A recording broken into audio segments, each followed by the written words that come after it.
Hello, everyone. Welcome to Conversations with Sandy and Manda. We're putting these videos together in this time of coronavirus to support you when there are many questions and worries, and we have a variety of topics lined up. Today is an extra special one. We invited a dog trainer here, and we look forward to hearing what he has to say. And today's topic is brought to you today by my cat, Curtis, and by all the dogs and grand dogs that have been in Sandy's life. So if you have pets, come on and join the conversation, and we'd love to hear from you afterwards. So just briefly about me, my name is Manda Stack. I'm an intuitive coach and energy clearing specialist. I help people get calm, clear, and connected to their inner wisdom and guidance. And Sandy. Hi, I'm Sandy Walden of Serenity. I work with people who are experiencing grief due to the death of someone they care about. The truth is, so many people sadly feel that they need to feel intense pain the rest of their life, and that's simply not true. We work together for them to process their thoughts, their feelings, and their experiences, so they come to build a new relationship and once again welcome joy in their life. And today we do have someone very special. This is Todd Thurber from Come Sit, Stay, and Play Dogucation Center in West Dallas, Wisconsin. Now we're going to explore a few questions with Todd, but I have to say, the man is amazing. He's worked with my family, both my husband and I, with our boxers. He's worked with my sons with their dogs, both boxers and bulldogs.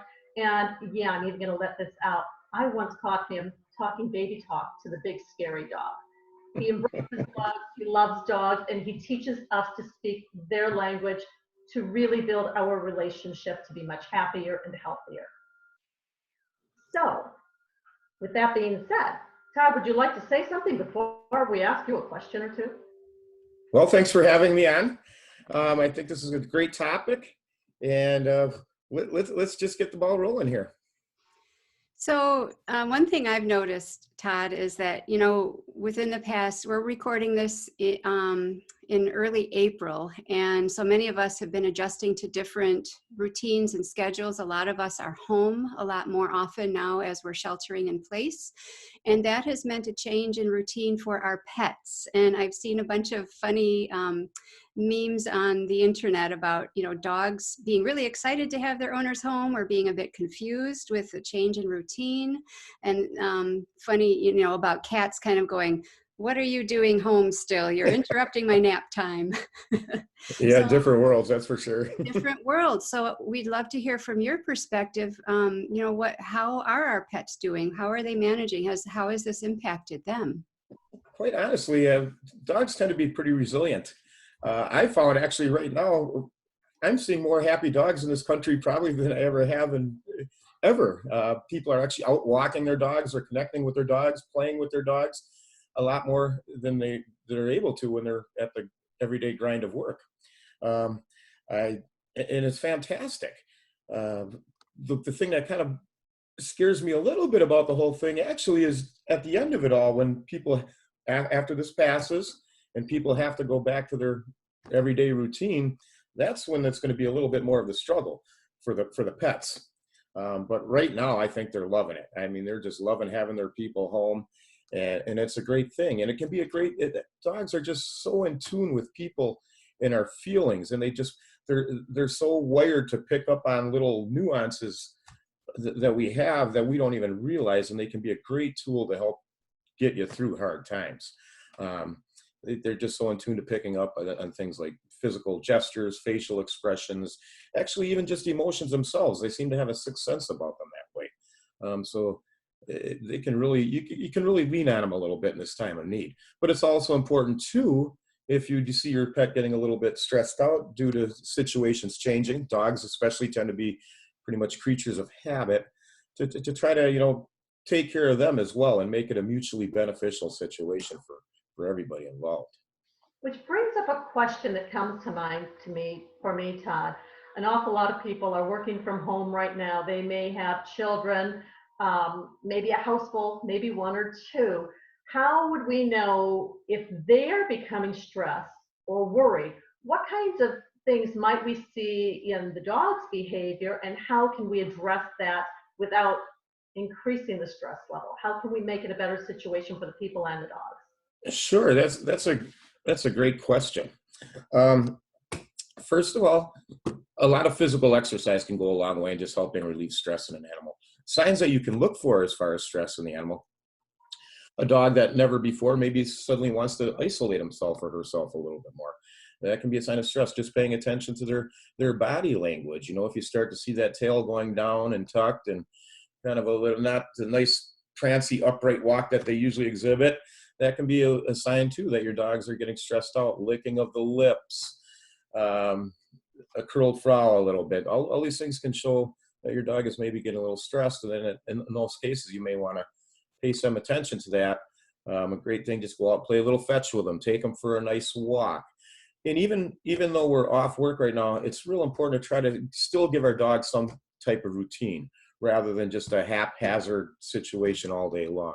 You know, try to take them on schedule type walks, and maybe close to the same times throughout the day. They tend to do better when things are more structured that way rather than haphazard. You had mentioned earlier, I think, about how dogs are so in tune with their humans. Sure, You know, can pick up on real subtle things. most definitely. Yeah. So, do you have some examples of that?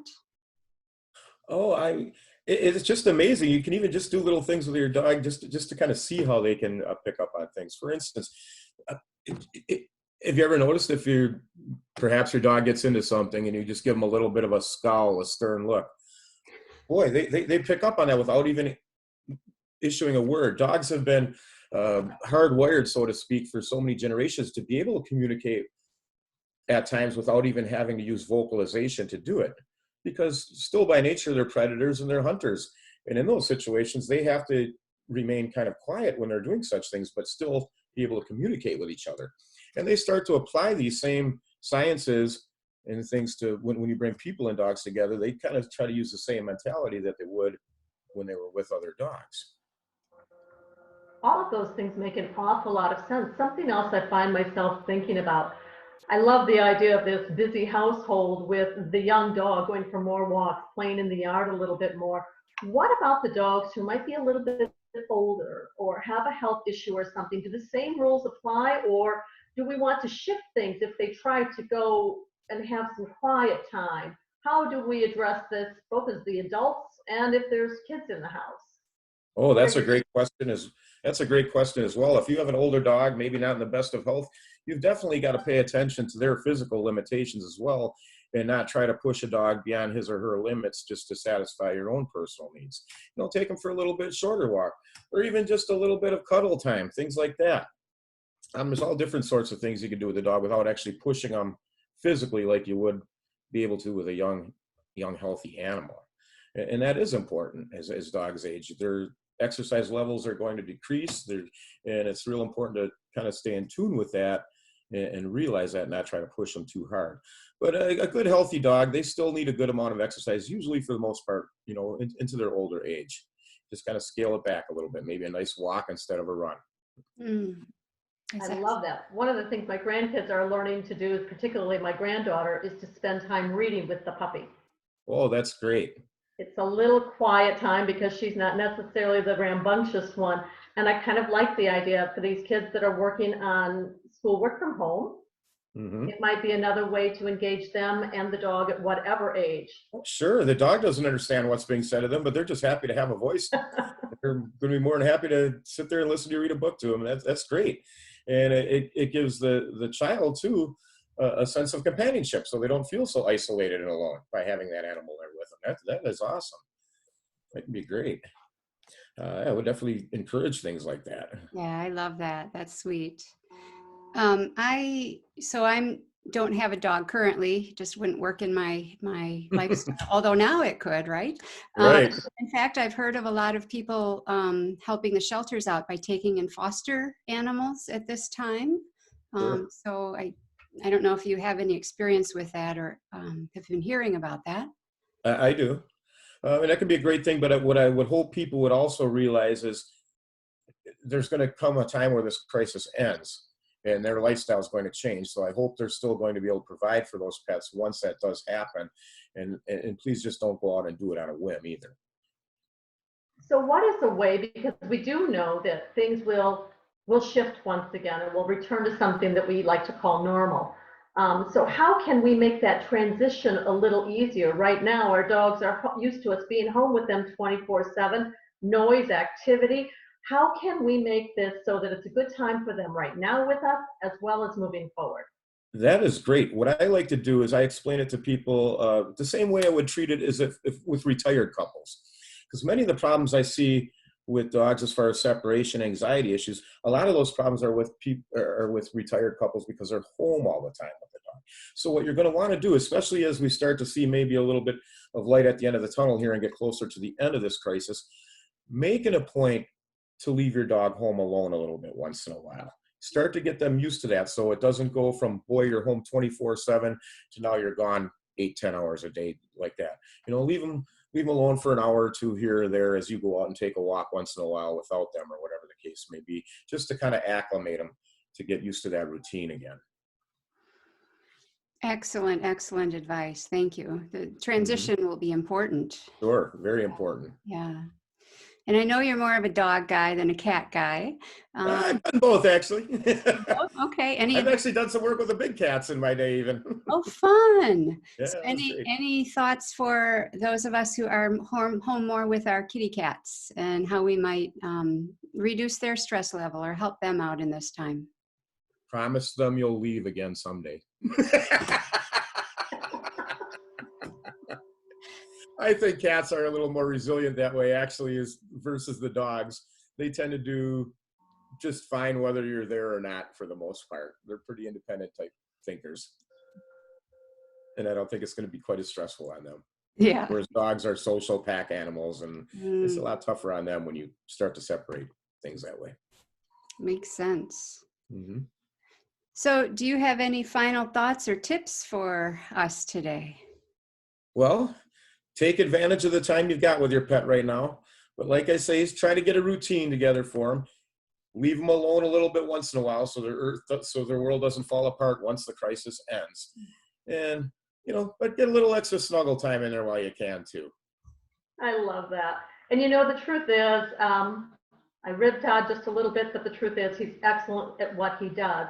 So I highly recommend anybody who has the opportunity, works with you, for learning to understand their dog, to train their dog, to make the relationship better. So Todd, if you could tell us a little bit about what sort of work you do and how people can find you so that they can reap these amazing benefits that I've been able to over the years. Sure. Well, I'm located in West Dallas, Wisconsin. Excuse me. I've been training dogs professionally for close to 20 years now. I do everything from puppy training all the way through advanced level work. I also do some work for TADSA, which is Train a Dog, Save a Warrior, in which I help train shelter service dogs for disabled veterans. And I found that to be very rewarding and challenging as well. But as far as getting in touch with me, if you want to go online, you can reach me at comesitstayplay.com, just like it spelled, just like it sounds, all lowercase.